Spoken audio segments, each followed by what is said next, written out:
Then we welcome Joachim Maes. He's a policy analyst at the European Commission, and we look very much forward to hear your presentation in English about ecological connectivity in EU strategies and visions. Please, Joachim, welcome.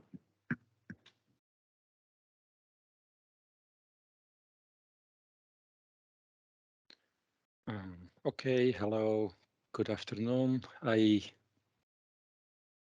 will first share my presentation and then just let me know if you should see it now full screen, and you should also hear me. Is that right? I take that as a yes, so I'll just start.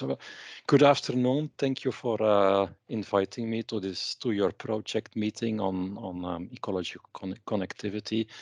So my name is indeed Joachim Maes. I work for 12 years in the Commission now, or almost for 13 years. First 12 years in the Joint Research Center, and then recently I joined a policy Directorate General, the one for regional and urban policies, which is also the service of the Commission that manages the regional funding of the EU.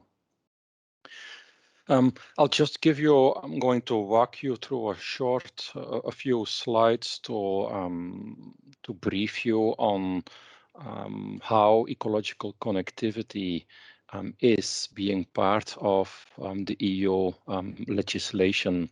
And for that, I think the best starting point is 1992, when the EU adopted the Habitats Directive. That directive has been the legal basis for the well-known Natura 2000 network that covers almost 20% of the EU territory. And if we specifically look at connectivity, then we don't find the term as such in the directive, but there's an article that speaks about a coherent European ecological network of special areas for conservation. And then more specifically, Article 3.3 and Article 10, those articles stipulate or advise EU countries to improve the ecological coherence of the network. How? By maintaining and where appropriate, developing features of the landscape through land use planning and development policy. I stressed here the word coherence because it's a term that has not been defined, and maybe I would say maybe for political reasons. On the left-hand side, you see this map of the Natura 2000 network, and if you look carefully, then you see that the network is much denser, for instance, in Germany than it is in France, for instance, or in Spain and Portugal. So where the strategy of France, Spain, Portugal has been to protect large chunks of land under the network, the strategy in Germany was to create a much finer network with relatively small sites. Now, whether the German approach leads to a more coherent network than, for instance, the Spanish and the French approach, I mean, it's not clear, again, because we don't have a definition of what coherence is. The Article 10 also says, okay, you have to increase coherence by implementing features in the landscape through land use planning and development policy. So it looks to some extent, or it suggests that development policy, like the regional funding or the agricultural funding, might be the financial instrument that member states can actually use to try to connect Natura 2000 sites.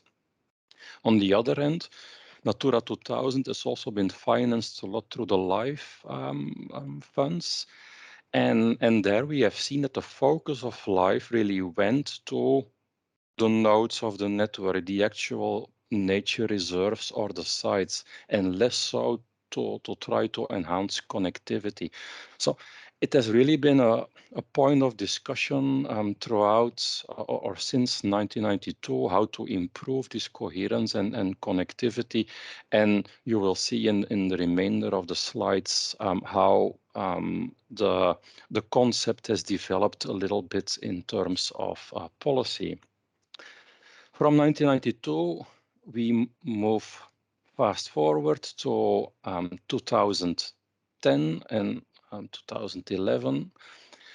In 2011, the European Commission adopted, for the first time, I would say, a consistent package on biodiversity, an EU biodiversity strategy to 2020 for a 10-year period, and where target 2 of the strategy focused in particular on nature conservation, habitats directive, achieving the targets of the directives of the Birds and the Habitats Directive. There was an introduction of a second target that focuses on all the land that actually falls outside the scope of the directives, and to see if we can increase the nature values of unprotected land. The strategy also in infrastructure strategy, which was then adopted in 2013. And this strategy, the green infrastructure strategy, promoted investments in green infrastructure, again, through the regional development funds and the cohesion policy, and less so by making use of the LIFE instrument, which is the core funding for Natura 2000. Green infrastructure is seen in terms of its multifunctionality. So not only it had to provide functions for nature, but also for people and the economy. And it, for the first time, it used the term of a trans-European network for green infrastructure in Europe, a so-called 10G. The analogy was that the EU also has these trans-European networks for energy, and for transport. So a similar idea emerged in 2013 to develop such a network.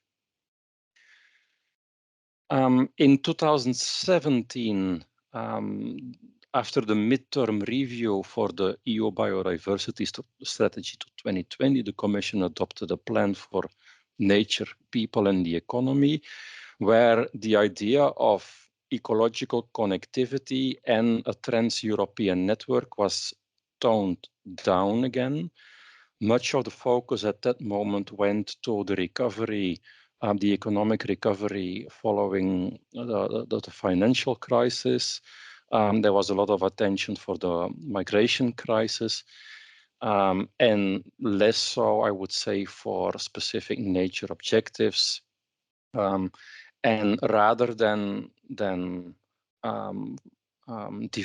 further developing the idea of a trans-European nature network that had to connect Natura 2000, the Commission was considering to invest in sort of EU-level green infrastructure projects.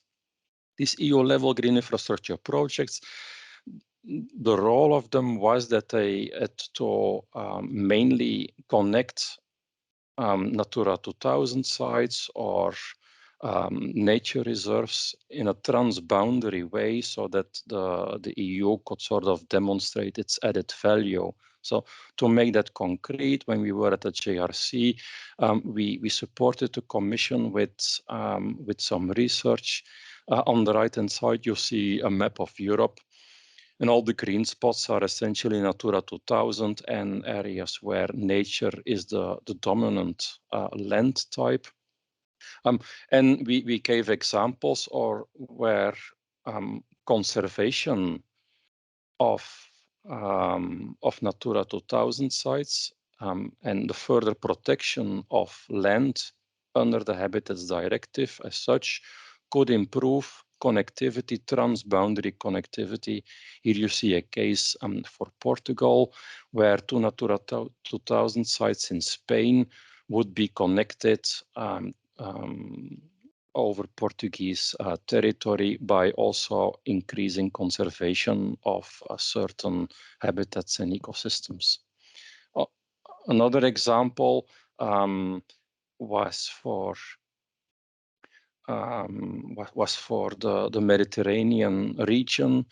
In order to connect, for instance, two mountain areas, the Pyrenees on the border between Spain and France on the one hand, and the Alps, Italy, Switzerland, and so on the other end, to increase the connectivity between these two mountain regions, you would have to invest actually in actual restoration in areas in France.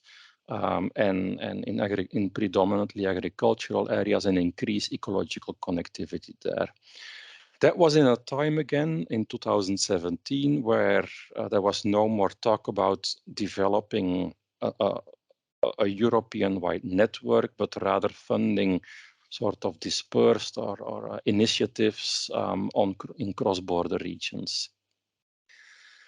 However, the policy changed again, notably in 2019 with the current von der Leyen Commission, who adopted the European Green Deal, where we have seen, besides the attention to climate, also an increasing importance of biodiversity policy. And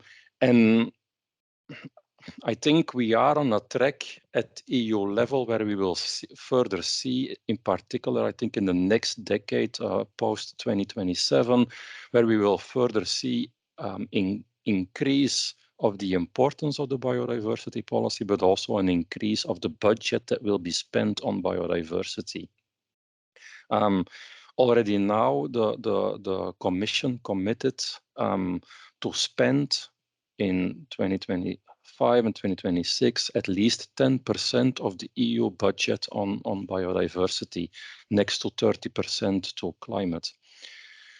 The new biodiversity strategy was adopted in 2020 then. It was part of the European Green Deal. It runs until 2030, and it has the commitment to protect 30% of the EU land. Now it's almost 20% under Natura 2000 and 30% of the EOC area. It has the commitment to integrate this network with ecological corridors.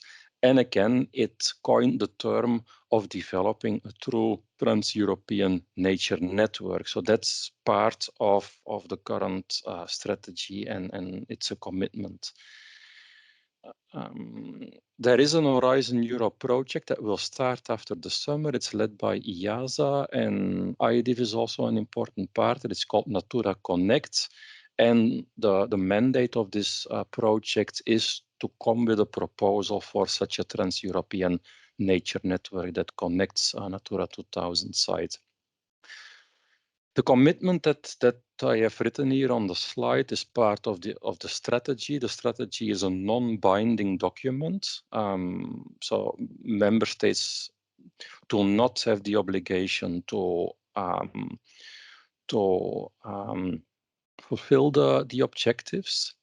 However, the Commission is also currently working on legally binding nature restoration targets. And the idea is that the Commission will adopt a proposal on these binding restoration targets next month. So this is my last slide.